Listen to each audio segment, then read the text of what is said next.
À première vue, l'on se croirait dans un garage. Que non, nous sommes bel et bien dans l'enceinte de l'hôpital de district d'Ngoumou. Une structure vieillissante, logée dans un vaste camp, sans clôture, et prise en otage par une insalubrité criarde. Oui, l'hôpital de district d'Ngoumou est un grand malade. C'est une structure de santé qui a fait son temps et qui souffre. Donc, elle souffre dans toutes ses articulations. Presque tous les services ont des problèmes. Mais je pense que ce sont des problèmes qui sont inhérents à toutes les structures de santé qui sont de 4e catégorie.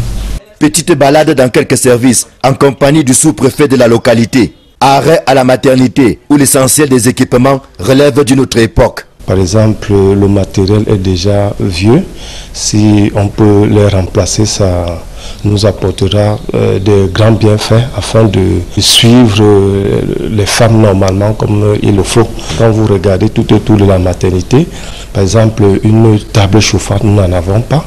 Il manque des couveuses pour accueillir des nouveau-nés de petits poids et prématurés.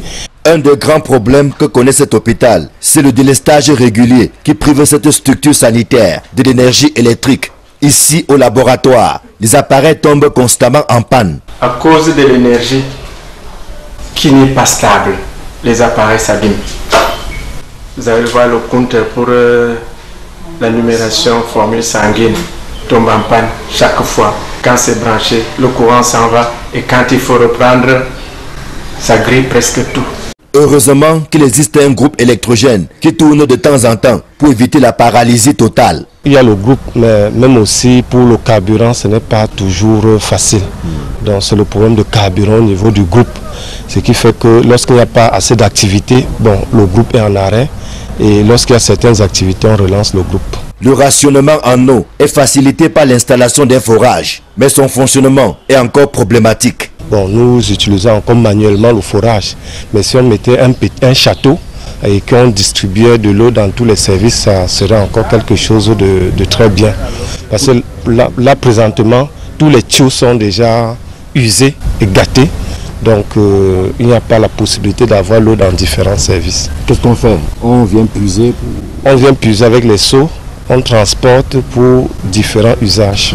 En dépit de ces difficultés que le nouveau sous-préfet de Ngoumou a touché du doigt, le personnel soignant se bat tant bien que mal pour soulager les souffrances des populations. Nous nous sommes donné la mission, telle que notre hiérarchie nous l'a demandé, de donner des soins de qualité. Nous allons utiliser les moyens que nous trouvons sur place pour y arriver, en espérant que nos demandes faites à la hiérarchie vont aboutir le plus vite possible. Quand on saisit la hiérarchie, on ne peut qu'attendre. Donc nous attendons.